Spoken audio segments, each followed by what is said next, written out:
میں بار بار یہ جو بات کہتا ہوں نا کہ میت دکھانے کی چیز نہیں ہے، لوگ سمجھتے ہیں میں مذاق کر رہا ہوں. اتنی چہرے کی رونمائی ہونی چاہیے. میت کی بے اکرامی ہے، اس کو چھپاؤ، بس قریبی رشتہ دار دیکھیں، باقی کوئی نہ دیکھے. اس کو چھپاؤ کیونکہ اس کے چہرہ متغیر ہو رہا ہے. لوگ کہتے ہیں نور آ رہا ہے. کیوں نور آ رہا ہے بھائی؟ وہ مر گیا تو اب تو ختم ہوگا، سڑے گا، گلے گا. چاہے نیک ہو، تہجد گزار ہو، بزرگ ہو، سڑے گا. اب وہ بلا وجہ کی تبصرے کرنا اتنا چہرہ نورانی، اتنا چہرہ نورانی، یہ تکلفات کی دنیا سے نکلو.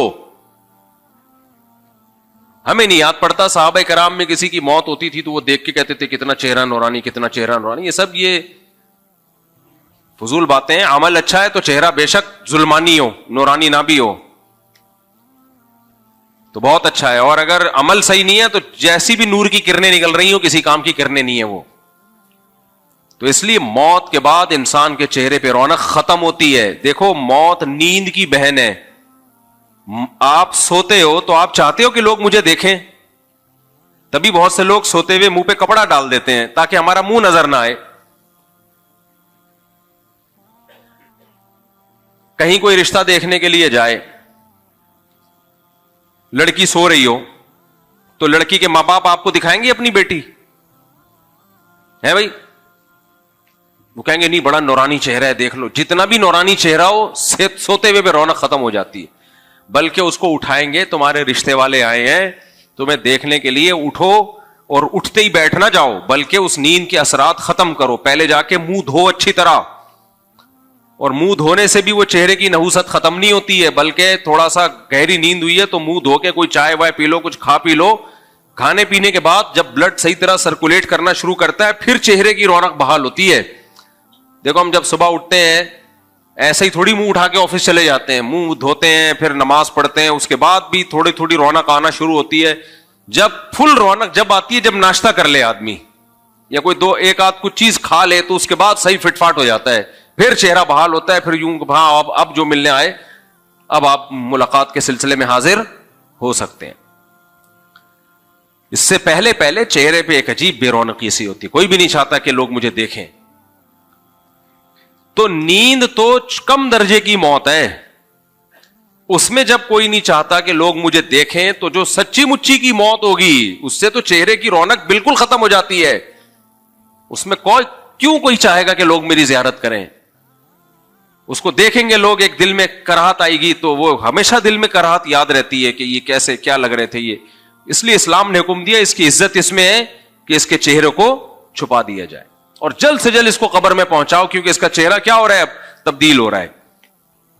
اور کچھ موتیں ایسی ہوتی ہیں جن میں بہت جلدی چہرہ تبدیل ہو جاتا ہے، جیسے برین ہیمریج ہے یا ہارٹ اٹیک ہے، اس میں تو بہت جلدی چہرہ خراب ہوتا ہے، چاہے نیک آدمی ہو چاہے برا آدمی ہو. ہاں کرامت کے طور پہ اللہ کسی کی باڈی کو محفوظ کر لے وہ ایک الگ بات ہے، لیکن وہ کرامت تو اللہ کے ہاتھ میں ہے نا. تو انسانوں کا چہرہ موت کے بعد متغیر ہوتا ہے، اس میں رونق نہیں ہوتی. زندگی میں رونق ہوتی ہے چہروں پہ، چلتے پھرتے، موت کے بعد نہیں ہوتی رونق. تو اس لیے شریعت نے حکم دیا اس کو کیا کر لو، چھپاؤ اس کو. ہاں جو بیٹا ہے باپ کو دیکھ لے، باپ بیٹے کو دیکھ لے، بیوی شوہر کو، شوہر بیوی کو، وہ اس لیے کہ وہ اتنے کلوز ہوتے ہیں آپس میں کہ اگر وہ اس کنڈیشن میں دیکھ بھی لیں تو ان کے دل میں کوئی بال نہیں آتا. لیکن عام آدمی کے لیے نہیں ہے. اس لیے میت کی تصویریں وائرل کرنا اور میت کو چارپائی لٹا کے پوری لائن لگا کے دکھانا کہ آؤ دیکھتے چلے جاؤ، یہ بے وقوفوں والے کام ہے، بری حرکت ہے، اسلام کے مزاج کے بالکل خلاف بات ہے. یہ عرب لوگ، کیونکہ ہم لوگ اجمیوں میں، جو ہم لوگ غیر مسلموں میں زیادہ رہے ہیں نا اجمی لوگ، اس لیے ہمارے یہاں بہت ساری چیزیں کہاں سے آئی ہیں، ہندوؤں سے اور دوسرے قوموں سے آئی ہیں. تو مسلمانوں کا جو اصل کلچر تھا وہ دوسری قوموں میں مرج ہونے کی وجہ سے ختم ہو گیا. عرب چونکہ دوسری قوموں کے ساتھ کم رہے ہیں، وہاں یہ نہیں ہوتا یہ سب کچھ ڈرامے. سعودی عرب کے جو سابق بادشاہ کی جب ڈیتھ ہوئی ہے نا تو آپ کو پتا ہے اٹلی میں ایک پادری یا فرانس میں ایک پادری یہ منظر دیکھ کے مسلمان ہو گیا. بادشاہ کی ڈیتھ ہوئی ہے، ڈیتھ ہوتا ہی غسل دے کے کفن دے کے سادہ طریقے سے لے جا کے دفن کر دیا، فینش. تو پادری نے بولا یار یہ کتنا سادہ مذہب ہے ان لوگوں کا، اتنا بڑا آدمی دنیا سے گیا ہے اور کیسے آرام سے اس کی تدفین ہوئی ہے بالکل سادہ طریقے سے. کیونکہ غیر مسلم ملکوں میں جب کوئی بڑا آدمی فوت ہوتا ہے تو وہ دفن ہونے سے پہلے 25-30 کو مزید فوت کرا دیتا ہے. وہ بہت مشکل ان کی مذہبی رسومات ہوتی ہیں. اب تو چونکہ ان کا خاندانی نظام تباہ و برباد ہو گیا نا, بندہ مرتا ہے تو نہ ابا کا پتہ, نہ اماں کا پتہ, نہ بھائی, نہ چاچا, تو وہ وصیت کر کے جاتا ہے کہ مجھے جو مرضی کر دینا میرے ساتھ. تو اس میں جو ڈاکٹر لوگ ہیں اس کے گردے پھیپڑے کلیجی ولیجی گھٹنے مٹنے نکال کے فریز کر دیے کہ بھائی بعد میں کسی جس کے فٹ آ گئے اس کو لگا دیں گے. باقی باڈی کو وہ جلا دیتے ہیں, راکھ جو ہے پھر وہ زمین میں ڈال دیتے ہیں. تو وہ خود یہ وصیت کر رہے ہوتے ہیں. کچھ کہتے ہیں نہیں میری پوری باڈی کو جلا دیا جائے, تو اوون ہے وہاں پہ, تو کیوں خاندانی نظام تباہ ہو گیا نا, پیچھے کوئی رونے والا تو ہے ہی نہیں, تو وہ کیا روئے گا. تو کیا میت کی منہ دکھائی گیا, وہ رکھ بھی دیں تو کوئی نہیں آ کے دیکھے گا. ایسا ہو رہا ہوتا ہے ابا کی ڈیتھ ہو گئی, بچے کو بتایا, بولتا ہے دفنا دے بھائی. یہ سیٹ اپ مارکیٹ میں کیا ہو رہا ہے, اور یہاں بھی آ رہا ہے یہ آہستہ آہستہ. جب نسلیں روکو گے ایک ایک دو بچے, تو خاندانی نظام کیا ہوگا, اس سے ختم, فنش. پہلے 2 بچے ہوں گے, پھر 1 ہوگا, پھر 1 بھی نہیں ہوگا. لوگ کہیں گے جب بچے بری چیز ہیں تو پھر 1 بھی کیوں. جاپان میں ہو گیا نا, یہ اٹلی میں ہو گیا, جاپان میں ہو گیا, امریکہ میں جو بہت سے لوگ تھے ان کے درمیان ان میں بھی یہ ہو گیا ہے.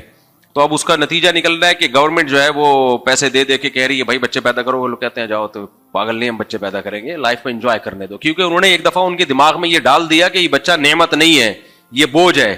ہماری شریعت نے ہمارے دماغ میں کیا ڈالا ہے, یہ بوجھ نہیں ہے, یہ کیا ہے, گفٹ ہے. یہ ہبا ہے, گفٹ ہے. تو گفٹ تو جتنا آئے اچھا ہوتا ہے نا بھائی. جتنا بھی گفٹ آئے نا, جگہ نہ بھی ہو آدمی کہتے ہیں آنے دو, بیگ میں جگہ نہ بھی ہو آدمی کہتا ہے آنے دو. تو بعد میں دیکھیں گے اس کا کرنا کیا ہے. خیر, تو ان ملکوں میں تو اب یہ سیٹ اپ شروع ہو گیا. جاپان میں بھی قبرستان ہے, اتنی سی قبر ہوگی, پورا خاندان 8-10 نسلوں کا اس میں سما جائے گا.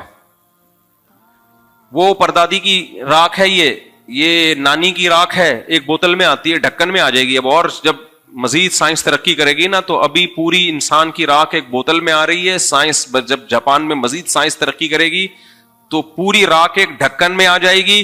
اس کے بعد ایک USB ہوگی, میرا خیال ہے سافٹ ویئر ہوگا لاش کا, راکھ کی بھی ضرورت نہیں, وہ ڈیجیٹل فارم میں آ جائے گی.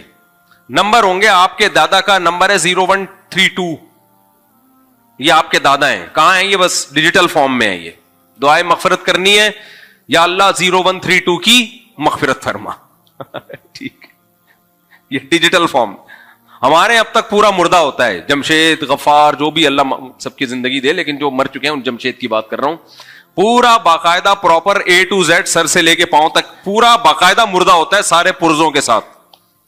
اسی لیے تو بہت سے لوگ جنازے کو چارپائی کو کندھا نہیں دیتے, کیونکہ اتنے صحت مند ہوتے ہیں بعض لوگ. کندھا دینے میں اگلے کو ڈر ہوتا ہے کہ اگلا جنازہ میرا نہ ہو.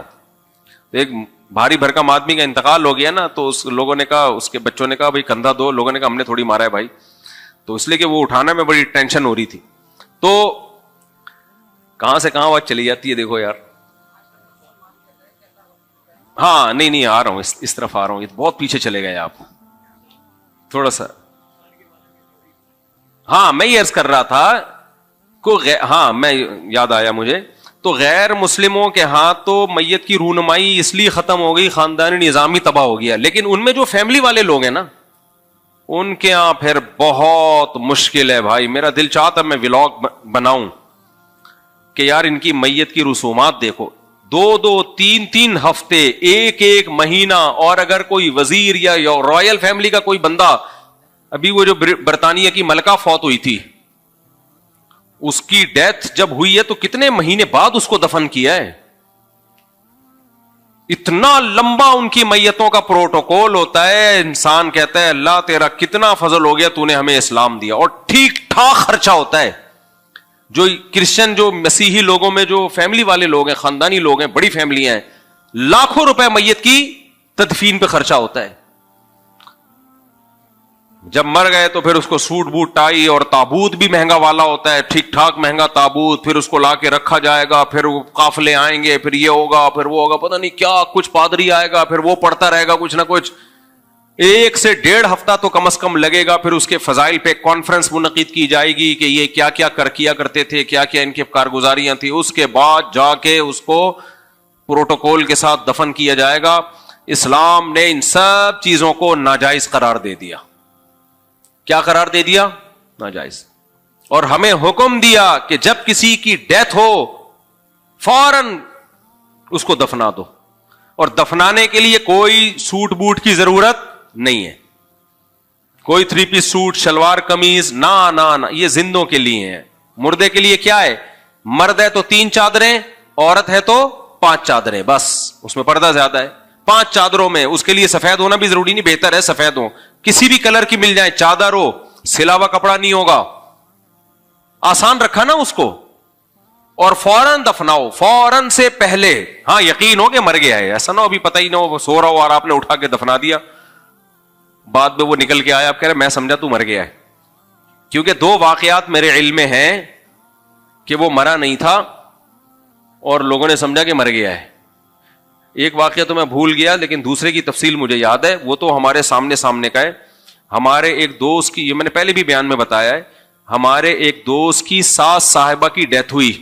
ان کا فون میرے پاس آیا کہ میری ساس کا انتقال ہو گیا ہے. عباسی ہاسپٹل تھا یا سول ہاسپٹل سے ان کی میت ہاکس وے روڈ کی طرف جا رہی تھی. انہوں نے بتایا کہ تمبو ومبو گھر کے باہر لگا دیا, راستے میں کوئی جھٹکا آیا ہے ٹائٹ والا, ساس صاحبہ ہلنا جلنا شروع کر دیا. انہوں نے پتا چلا کہ وہ انتقال نہیں ہوا تھا, وہ سکتا ہوا تھا. تو شکر ہے وہیں نہیں دفنا دیا انہوں نے. تو وہ اگر یعنی کوئی ایسے کسی سکتے والے کو دفنا دیا جائے, وہ تو قبر میں جا کے تو ویسے ہی مر جائے گا وہ بیچارہ, ورنہ قبر اکھاڑ کے اگر باہر آ گیا نا تو جتنے اس کو دیکھیں گے وہ کنفرم مریں گے, وہ سمجھیں گے کہ یہ مردہ ہے جو قبر سے نکل کے آ گیا.